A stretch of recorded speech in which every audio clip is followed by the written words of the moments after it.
En el Antiguo Testamento encontramos los cimientos de una religión, el judaísmo. Pero las conocidas narraciones contenidas en este libro de libros, conocido también como la Biblia hebrea, dan cuenta a su vez de otra historia, la de la creación del mundo y el pueblo de Israel. ¿Qué parte de este texto bíblico es real y qué parte es leyenda?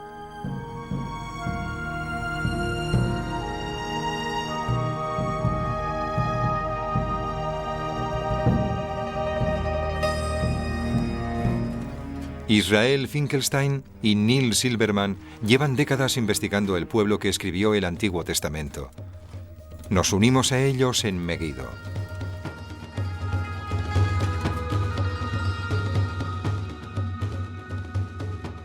En anteriores entregas vimos cómo algunos de los relatos más célebres de la Biblia, el de Abraham y los patriarcas o el Éxodo, fueron escritos por primera vez en el siglo VII a.C., en el corazón de las colinas de Judea. Fue aquí donde se escribieron la mayoría de las historias recogidas en la Biblia.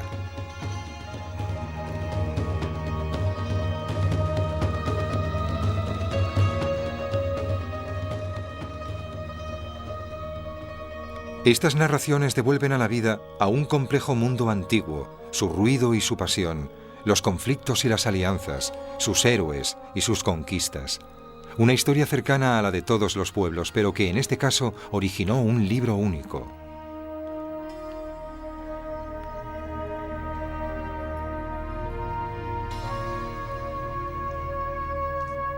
En este documental exploraremos los orígenes de la nación que escribió las Sagradas Escrituras.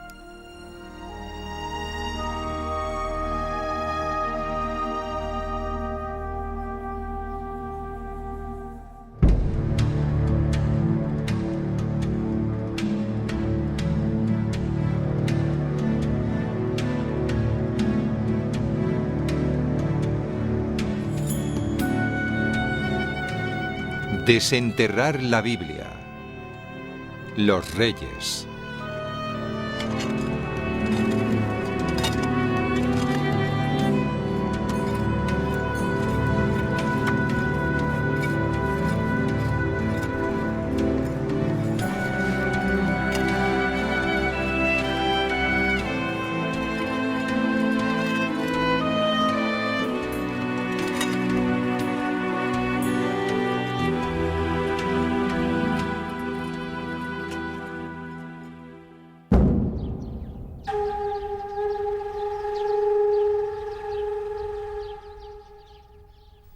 Según las Escrituras, Moisés condujo a los israelitas fuera de Egipto, a la tierra de Canaán, la tierra prometida. En sus páginas les vemos reconquistar la tierra de sus ancestros y convertirse gradualmente en un pueblo soberano en su propia tierra.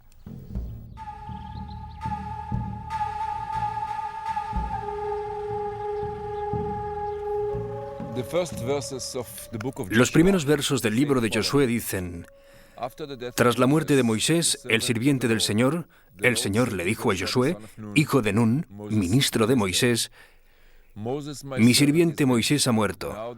Por lo tanto, ahora alzaos e id hacia Jordania, tú y toda esta gente, a la tierra que les doy a ellos, al pueblo de Israel.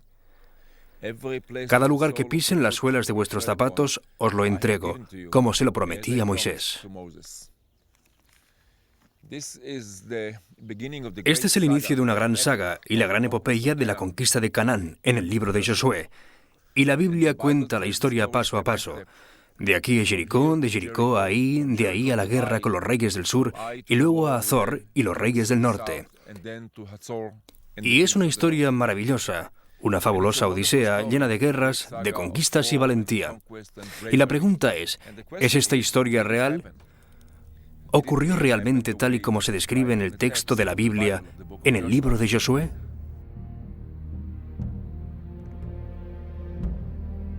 La Biblia retrata a Josué principalmente como a un caudillo, un líder al que Dios encomienda una misión, conquistar la tierra prometida a los patriarcas y después a Moisés.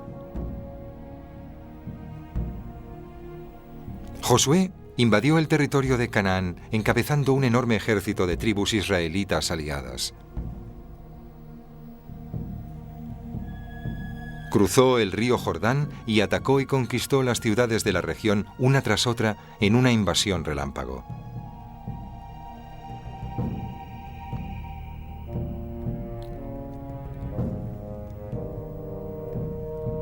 Estas ciudades conquistadas fueron el primer esbozo de lo que llegaría a ser una nación. Las escrituras presentan esta conquista como una especie de guerra rápida.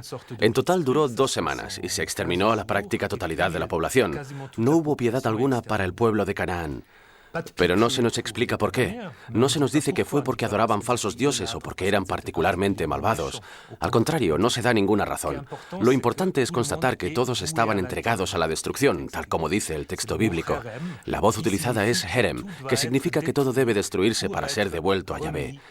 Dios les otorga la victoria, así que todo pertenece a Dios.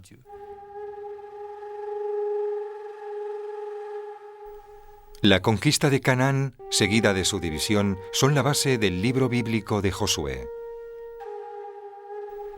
Ciñéndonos a la cronología bíblica, este incidente tuvo lugar la segunda mitad del siglo XIII a.C.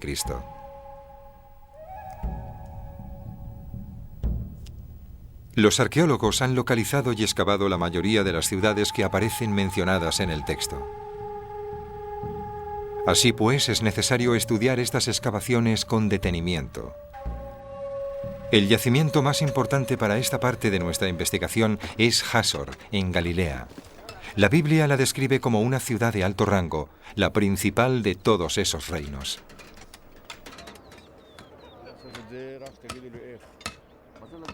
Amnon Ben Tor, de la Universidad Hebrea de Jerusalén, está examinando el sitio arqueológico de Jásor.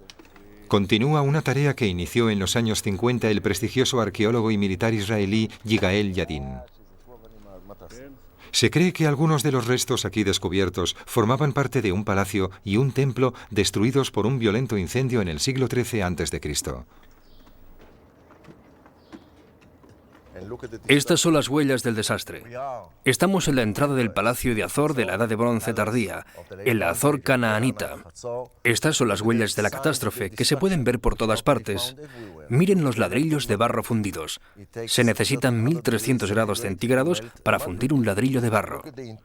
Miren las marcas del intenso calor visibles en todos los ladrillos. Fíjense en el color blanco, que también es un efecto del fuego. Y miren la madera.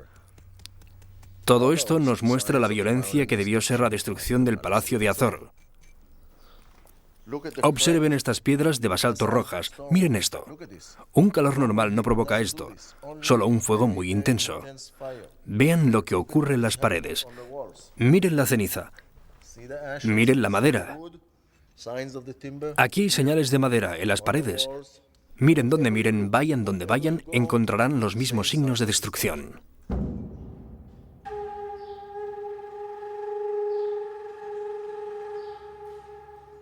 Estas muestras visibles de destrucción parecen brindar pruebas tangibles de la conquista de Canaán llevada a cabo por los ejércitos de Josué. Pruebas que fortalecieron la hipótesis de que el nacimiento de una nación debía ir precedido de una conquista militar, algo que concordaba perfectamente con el ambiente político de Israel durante los años 50, poco después de la independencia del país. La destrucción de Jásor a manos de Josué, la gran ciudad del norte de Canaán, citada en la Biblia, fue un paso clave en la conquista de los israelitas de Galilea.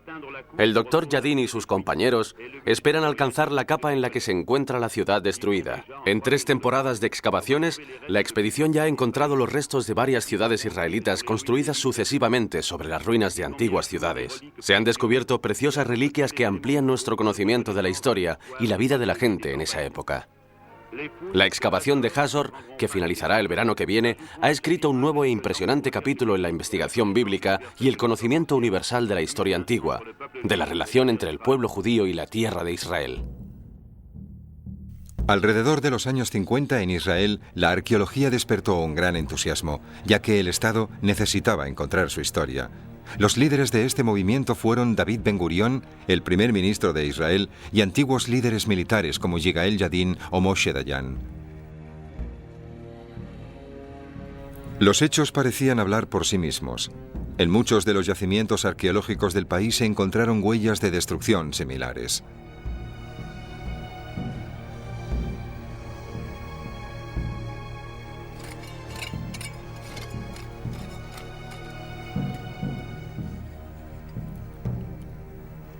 Sin embargo, la acumulación de datos contradictorios durante los últimos 50 años sembró las primeras semillas de duda.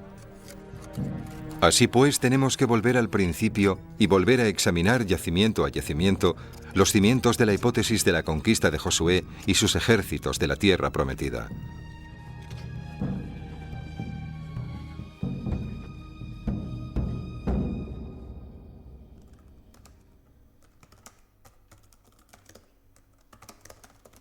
Es necesario tomar el texto y la historia de la conquista tal y como la Biblia los relata, especialmente su batalla más famosa, la de Jericó.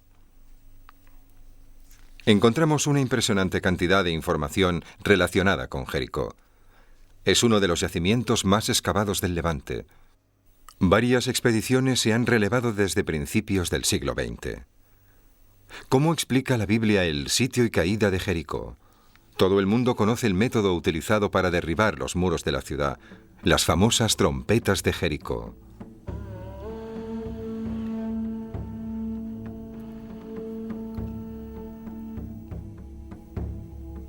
Rodead la ciudad 7 veces y que los sacerdotes hagan sonar las trompetas. Cuando oigas el sonido de las trompetas, todo el mundo deberá dar un grito y el muro de la ciudad caerá.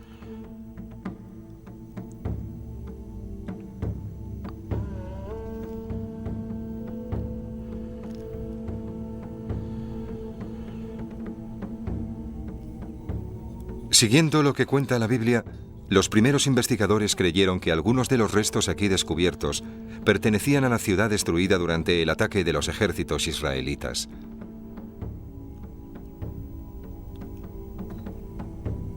Pero estas ruinas son anteriores al siglo XIII a.C.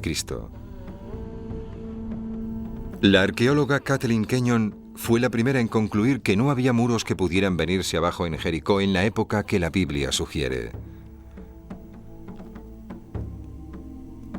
En tiempos de la conquista de Canaán, Jericó no estaba habitada, así que debemos reconsiderar todos los elementos bajo una nueva perspectiva.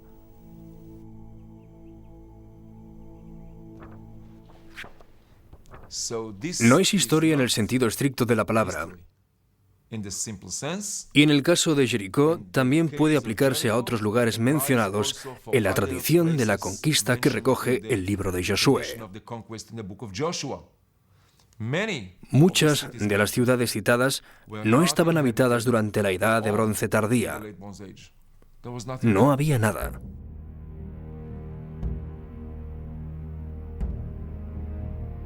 Hay otra contradicción. La investigación de los arqueólogos de los diferentes yacimientos excavados demuestra que este período de destrucción se extendió durante casi un siglo. En cambio, la Biblia habla de una operación muy corta.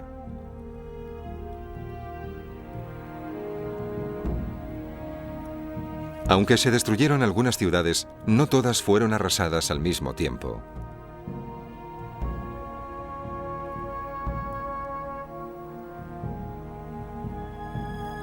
¿Por dónde seguir ahora? Es necesario ampliar nuestro punto de vista y tener en cuenta la situación geopolítica del Levante durante el siglo XIII. Y centrarnos en uno de los protagonistas políticos de la época, Egipto.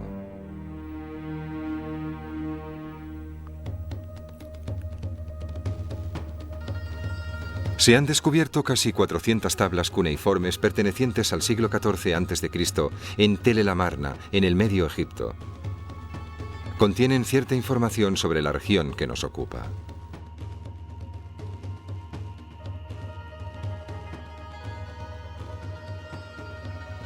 Estas tablillas son correspondencia diplomática enviada por los reyes de las pequeñas ciudades-estado de Canaán a los faraones. La lectura de esta correspondencia prueba que las ciudades-estado eran súbditos de Egipto durante el período que nos ocupa. De hecho, desde el siglo XV hasta principios del siglo XII a.C., la tierra de Canaán fue una provincia egipcia. Egipto ocupó el país y erigió en él una red de fortalezas. Las excavaciones arqueológicas así lo confirman.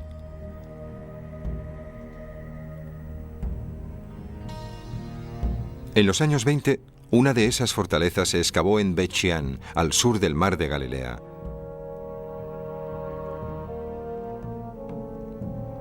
Tanto las cartas de Amarna como las excavaciones arqueológicas muestran claramente que Bet Shean, cuyo monte bíblico domina las ruinas romanas y bizantinas, era un importante bastión egipcio entre el siglo XIV y mediados del XII.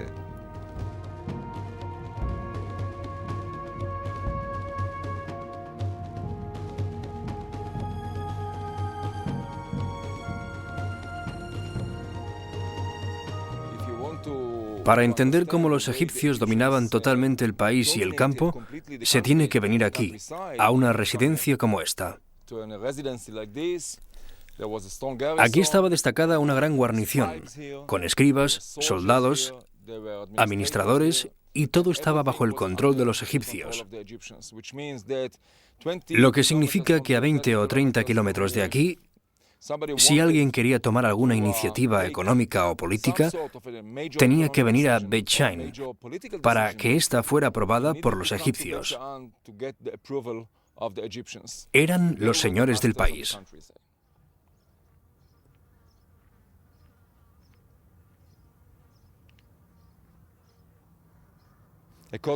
De acuerdo con la arqueología bíblica tradicional, la conquista tuvo lugar a finales del siglo XIII, coincidiendo con el reinado de Ramsés II. Y nos topamos con dos problemas. El primero es que en ese momento Bet Shean era una fortaleza egipcia muy importante, con soldados, con gente a la que podrían haber enviado para bloquear una invasión de Canaán. Y el segundo problema es que los egipcios aún siguen aquí, un siglo después de la fecha tradicional de la conquista. ¿Cómo se puede explicar?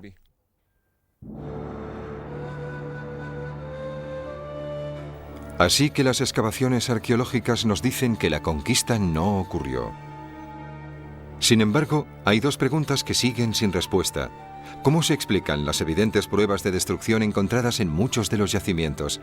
¿Y qué significado puede darse a la lista de ciudades supuestamente conquistadas citadas en el texto bíblico? Nuestra investigación pronto nos brindará las respuestas. El libro de Josué no es una crónica histórica, es una descripción mítica.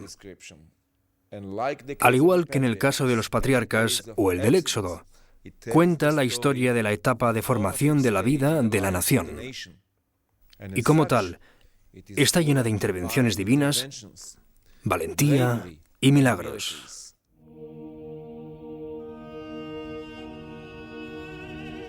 El texto bíblico cuenta cómo, a petición de Josué, Dios ayudaría a los israelitas a ganar milagrosamente sus batallas. Alargó el día durante la toma de Gibeón, ordenándole al sol quedarse quieto sobre Gibeón y a la luna detenerse sobre el valle de Ajalón.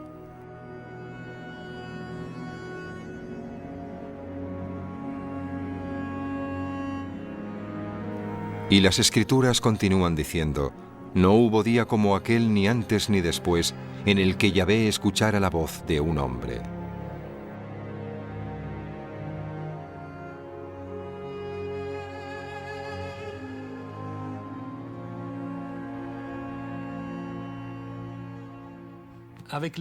La epopeya de Josué cuenta el inicio de una gran historia que desemboca en la instauración de una monarquía.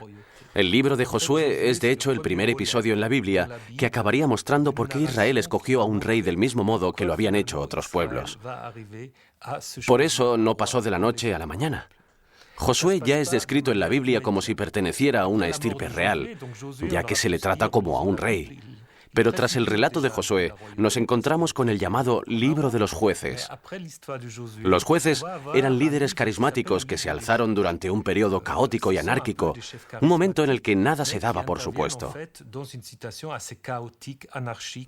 No había un poder central, y cada hombre hacía lo que a sus ojos estaba bien, según la fórmula usada en el libro.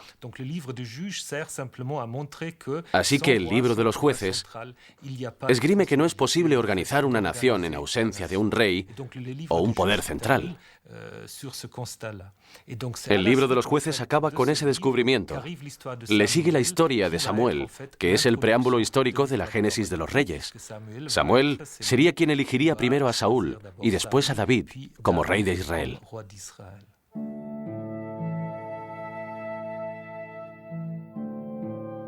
David. El texto bíblico presenta a David como un pastor que fue ungido por Dios. Este es el origen de Mashiach, o Mesías en hebreo, el ungido.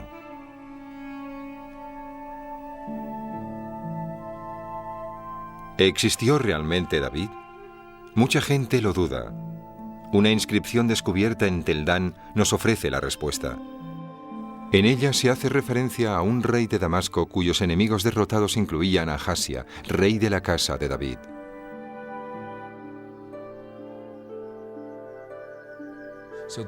Esta es una de las pruebas más importantes, puede que la más importante, de la realidad histórica de David. Hubo un David, pero el quid de la cuestión va más allá de que David existiera realmente.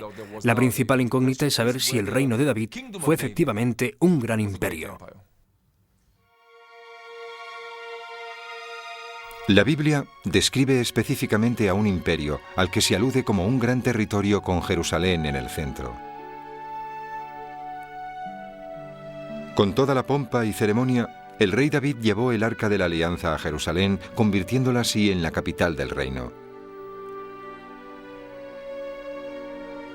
Así pues, el rey David existió realmente. No hay duda de ello. Reinó en el siglo X a.C. ¿Pero fue su reino el vasto imperio que la Biblia describe? Nuestra investigación continúa en Jerusalén, la ciudad de David, tal como la citan las Escrituras. Jerusalén es una ciudad poco común, destruida y reconstruida en incontables ocasiones. Es una ciudad viva, un difícil terreno para los arqueólogos.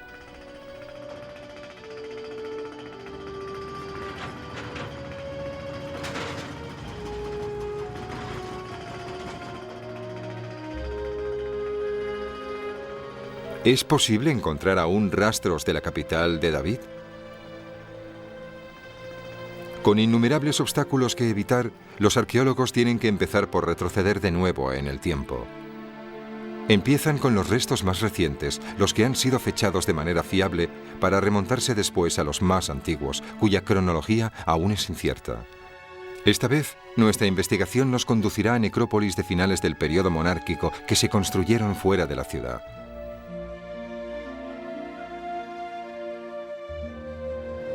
Israel Finkelstein intentará encontrar los restos de la Jerusalén del siglo VII a.C.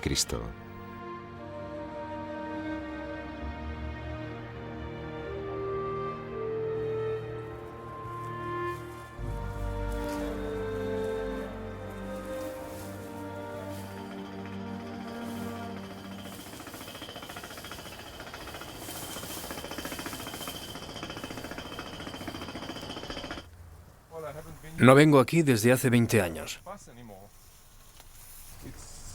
Ya no podemos pasar.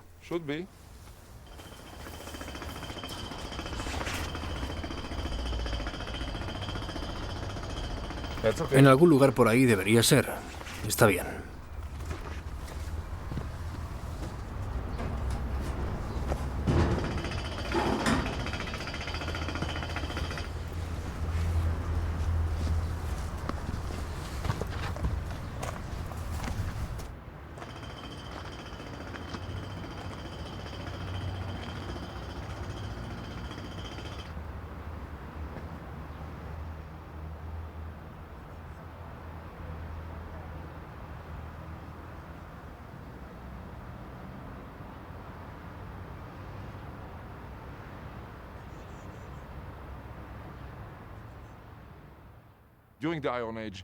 Durante la Edad de Hierro, cuando este cementerio fue construido, la gente enterraba a los muertos extramuros.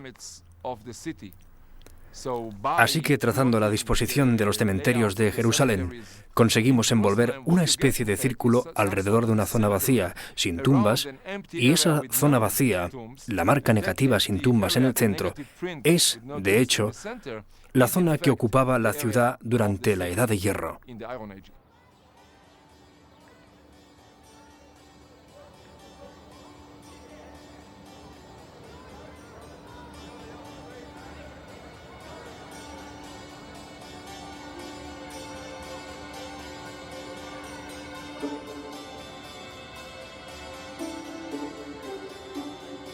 Localizar estas necrópolis permite dibujar un mapa del contorno de la Jerusalén de finales del siglo VIII y del siglo VII, coincidiendo con el reinado de los reyes Ezequías y Josías.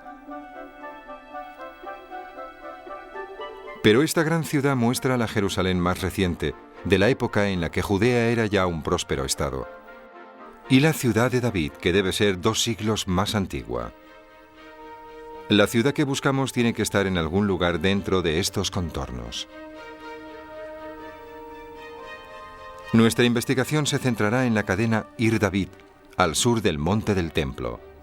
Es aquí donde los arqueólogos han buscado la capital del rey David desde el siglo XIX.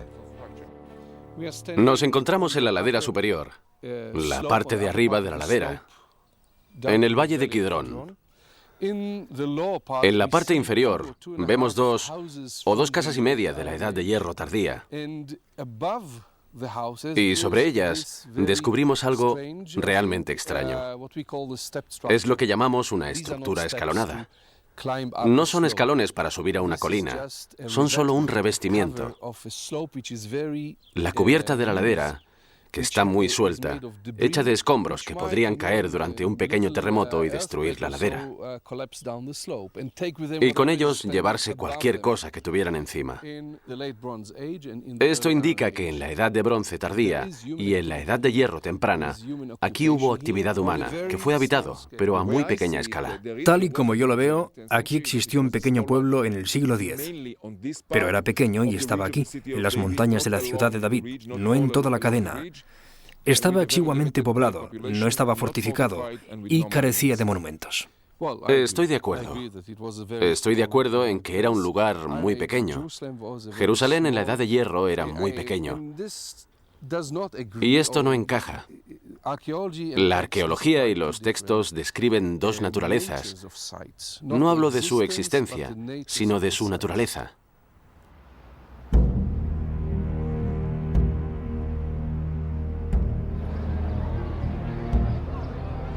En lugar de la gran ciudad del siglo VII, el Jerusalén de David era un simple pueblo de montaña que cubría de 3 a 4 hectáreas.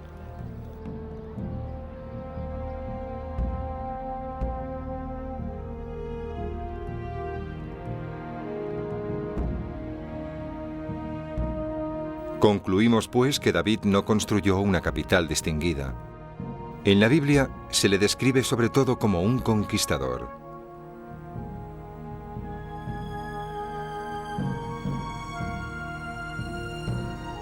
Y su hijo, el ilustre Salomón, de quien la Biblia dice que fue un gran constructor.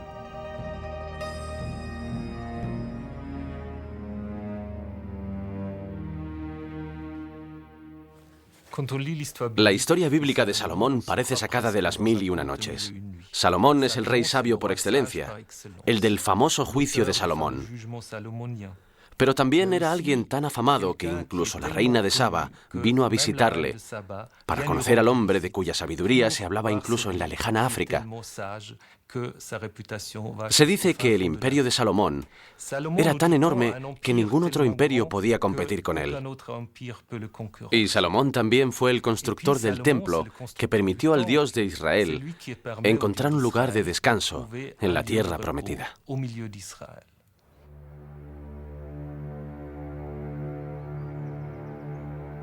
Descubrir el templo de Salomón, una tarea imposible a día de hoy.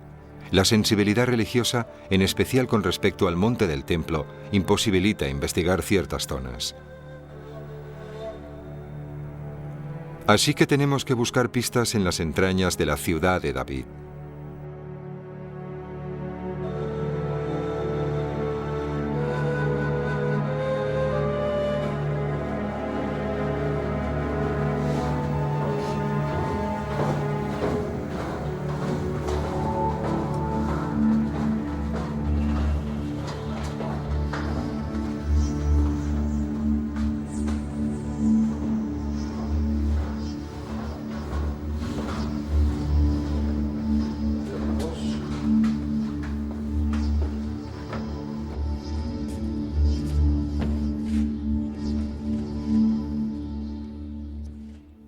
Estamos dentro de lo que queda de las fortificaciones de la Edad de Bronce Media. Y se puede ver cómo aún se tienen en pie, 3.700 años después. Una parte de ellas se destruyó, pero otra sobrevivió. Y vemos cómo las partes más bajas están mejor conservadas. Lo que es increíble es el tamaño de las piedras. Algunas de ellas pesan varias toneladas, ¿verdad? Mira esta. Estas dos piedras, por ejemplo, deben pesar unas 2 o 3 toneladas cada una. Y esto es lo que convierte a Jerusalén en un yacimiento vivo, uno de los más interesantes, mientras en otras partes los monumentos podrían haber sido reutilizados en construcciones posteriores o haber sido robados y todo eso. Aquí es imposible. Una vez se levanta un monumento, así se conserva. Cualquier edificio grande, de cualquier periodo de tiempo, abandonado, ya sea destruido por causas naturales o de cualquier otro modo, deja partes que permanecen en pie y partes que son destruidas. Pero siempre se puede encontrar algo.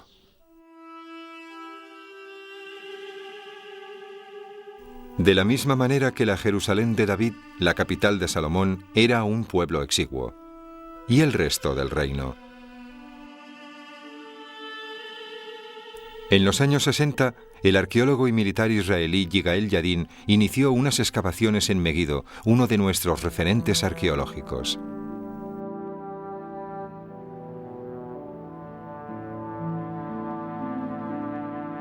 Antes que él, en los años 20 y 30, el Instituto Oriental de la Universidad de Chicago ya había llevado a cabo una extensa campaña de excavaciones, durante las cuales se descubrieron los restos de una puerta de la ciudad.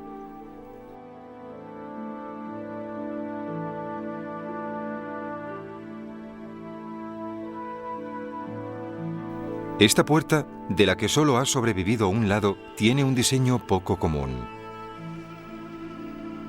Es un camino enmarcado por 3 cámaras a cada lado, y por eso se la conoce como la puerta de 6 cámaras.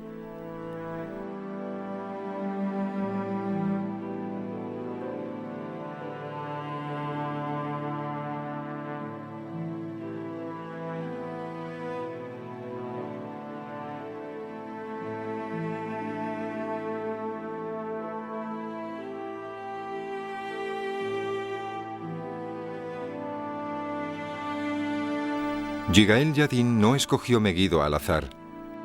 Sus anteriores excavaciones en el yacimiento de Hasor acabaron sacando a la luz una puerta similar.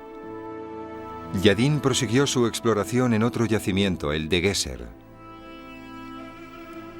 Esta vez solo consultó el informe de un arqueólogo que había examinado el lugar a principios del siglo XX.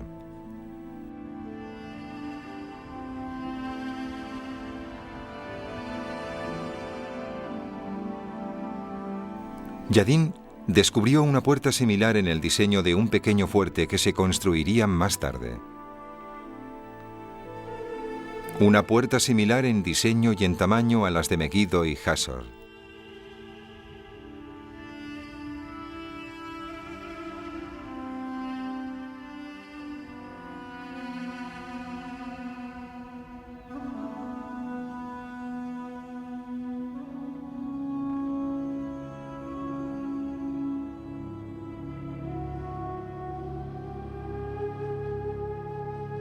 Para Yigael Yadin, la conclusión era obvia. Meguido, Geser y Hasor poseen la señal del mismo arquitecto, el rey Salomón. A Yigael Yadin le guió en esta investigación un verso bíblico. El verso nos dice que Salomón instauró un impuesto para construir la casa de Yahvé y su propia casa, y el muro de Jerusalén, Hasor, Meguido y Geser.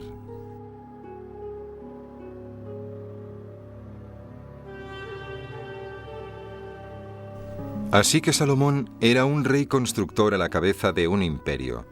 La Biblia, cuando hace referencia a los reyes David y Salomón, es la crónica histórica.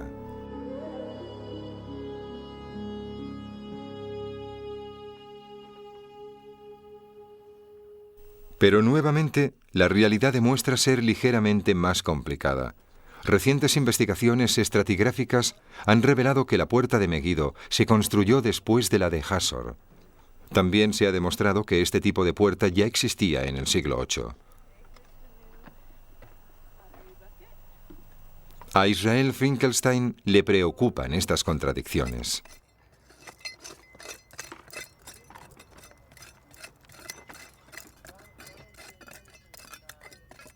Hay que reconsiderarlo todo.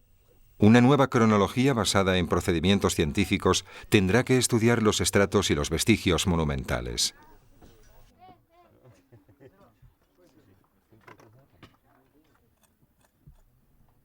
Las técnicas arqueológicas han evolucionado desde las excavaciones dirigidas por Yigael Yadin. Las técnicas de carbono 14 son cada vez más precisas. El margen de error se ha reducido a una horquilla entre 30 y 50 años.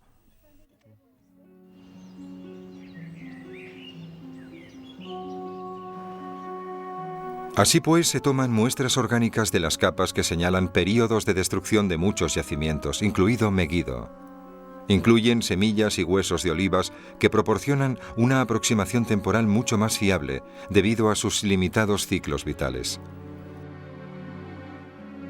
Las ciencias exactas, la física, la química y la estadística entran en juego.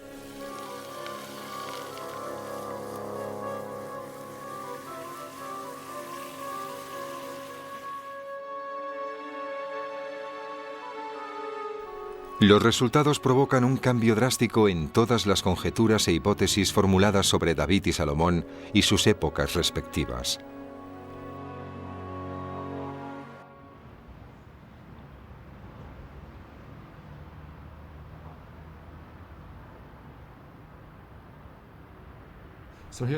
La situación es esta. Tenemos el monte Meguido y lo dividimos en cronologías convencionales y de radiocarbono con los dos estratos.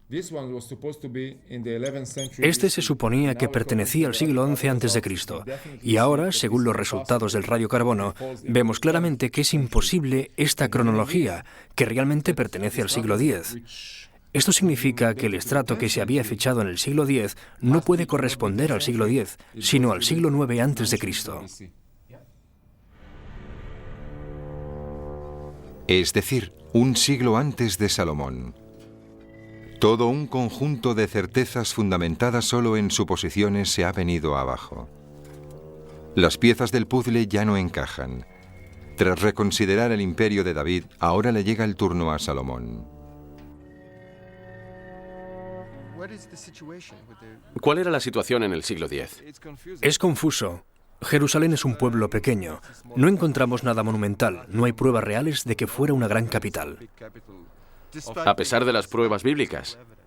Por supuesto, no hay pruebas de una gran capital salomónica que liderara un gran estado, un estado rico. Y aquí, en Meguido, los edificios monumentales se han descrito como símbolo de la grandeza salomónica. De hecho, son ligeramente posteriores. No pertenecen a la época de Salomón, no son del siglo X. Así que hemos topado con pruebas que lo niegan totalmente. Todo lo que hemos encontrado niega lo que se suponía. Aún así, estos restos son magníficos. Y la pregunta ahora es, ¿a qué reino pertenecen? Puede que sean de un periodo un poco posterior, pero de nuevo la cuestión es qué ocurría en el siglo X. Tenemos que resolver este problema y encontrar una explicación mejor.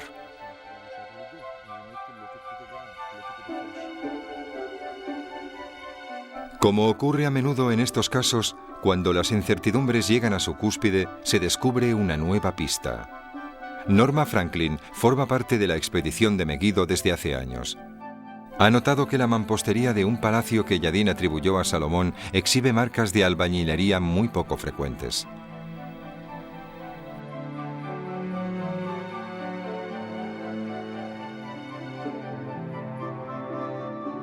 Estudió documentos e informes de viejas excavaciones intentando encontrar marcas similares en algún otro sitio.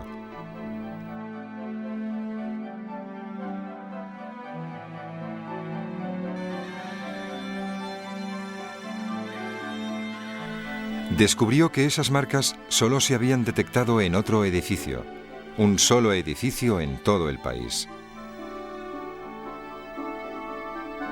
El edificio se encuentra en Samaria, una ciudad situada en una región montañosa. Como Meguido, este yacimiento constituye una de las maravillas arqueológicas del Reino de Israel.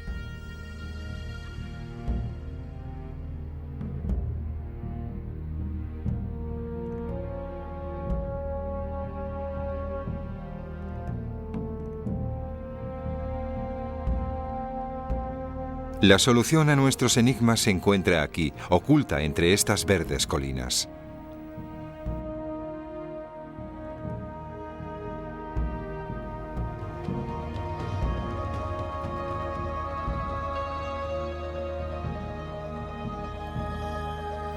Samaria fue excavada en 2 ocasiones durante el siglo pasado. Se encontraron muchos restos pertenecientes a la ocupación romana cuando la ciudad se llamaba Sebastia.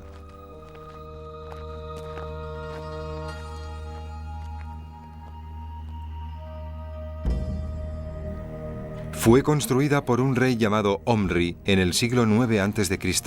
y se convirtió en la capital del reino de Israel. Aquí se han hallado vastos monumentos construidos por el rey Omri y sus descendientes.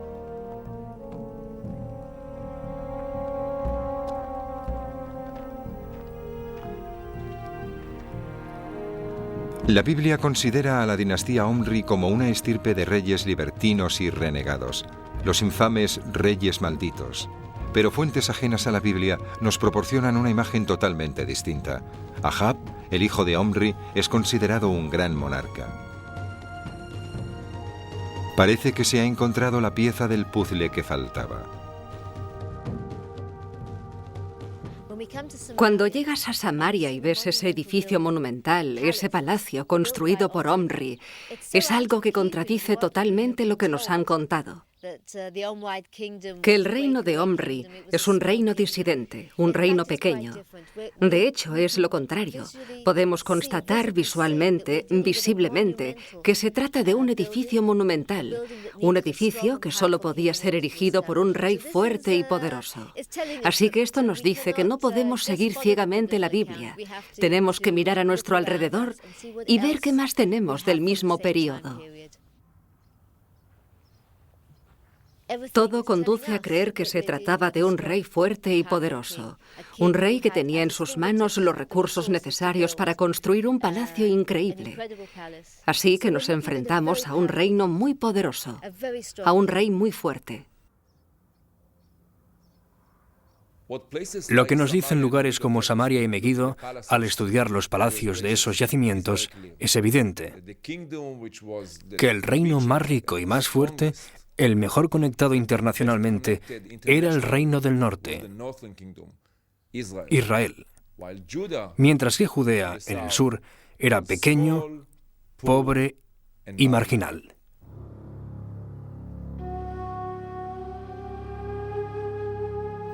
Estas conclusiones son sorprendentes. El reino hermano del norte, Israel, con sus fértiles suelos y su clima templado, era próspero y avanzado.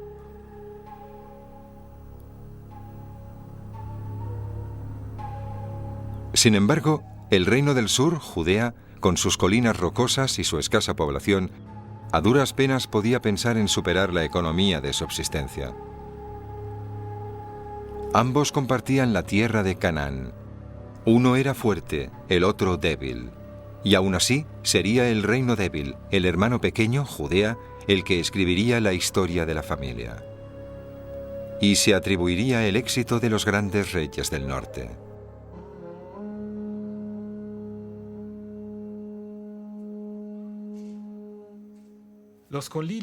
Si leemos la crónica de estos dos reinos, Israel y Judea, en la Biblia, pronto nos damos cuenta de que los reyes del norte tenían todas las de perder.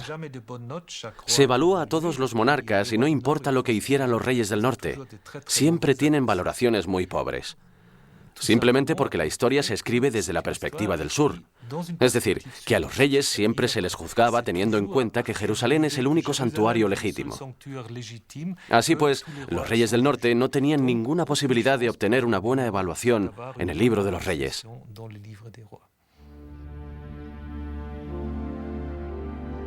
¿Cómo podemos explicar esta paradoja? La historia nos da la respuesta.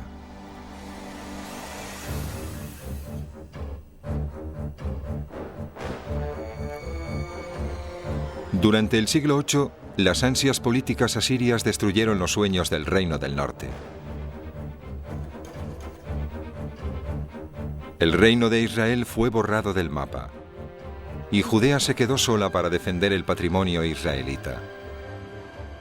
Jerusalén se convirtió en la ciudad donde todo ocurriría.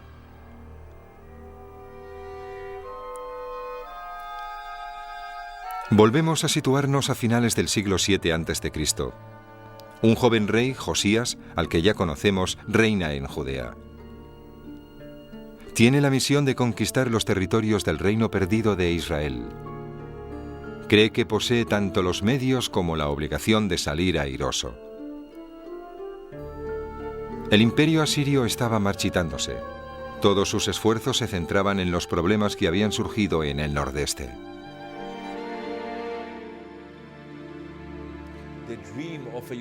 No era posible cumplir el sueño de un Israel unido mientras el imperio asirio permaneciese en el norte. Pero cuando los asirios se retiraron, ese ideal fue alcanzable. Y Josías, rey de Judea, se embarcó en esta gran idea, esta gran aventura, y planeó ocupar los territorios del ahora destruido Reino del Norte. Y haciendo eso, planeaba reunificar al pueblo de Israel, a todos sus hijos, bajo un solo rey, del linaje de David, en Jerusalén. Y aquí la historia del libro de Josué, la conquista de Josué y la historia del gran imperio de David y Salomón desempeña un papel importante. Porque la conquista de Josué perfilaba los territorios que Josías quería ocupar. Y el gran imperio de David y Salomón era un modelo a seguir para el futuro gran imperio israelita.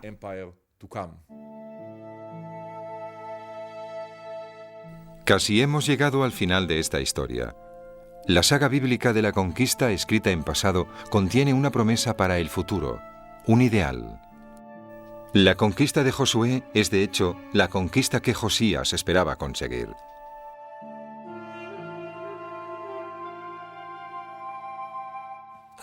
Así que aunque la historia de Josías es muy breve en la Biblia, no hay duda de que el narrador quiere presentarle como un nuevo David. Desde el principio de la historia leemos que Josías hizo lo correcto a los ojos del Señor. Y más tarde caminó como David, su padre, y no giró a la izquierda ni a la derecha.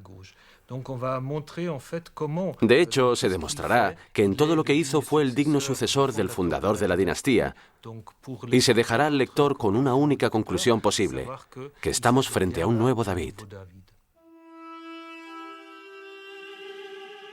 Según la Biblia, el compromiso divino con la dinastía de David era absoluto.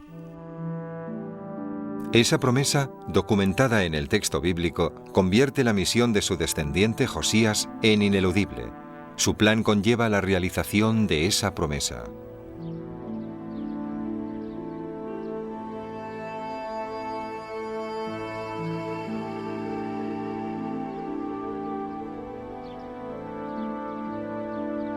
Pero nuevamente el destino decidió otra cosa.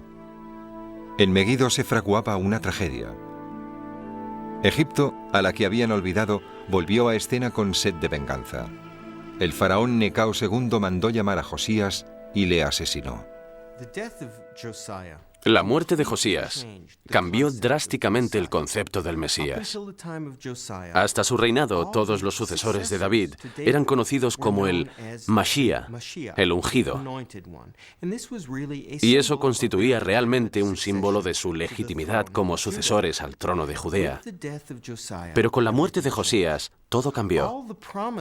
Todas las promesas encarnadas en Josías fueron negadas por los acontecimientos.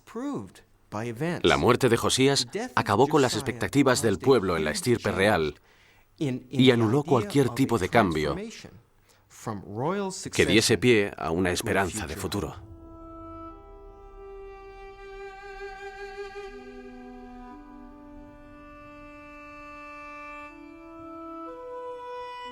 Para los pueblos de la antigüedad, que las épocas venideras pudieran ser mejores que su vida diaria, de que la historia tuviera un significado y un fin, era un concepto tan revolucionario como nuevo.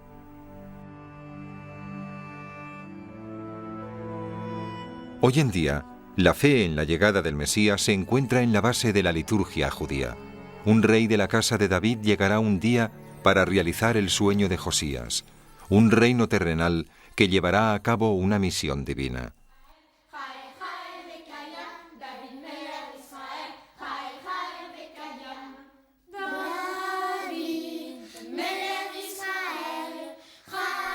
David, rey de Israel, vive para siempre.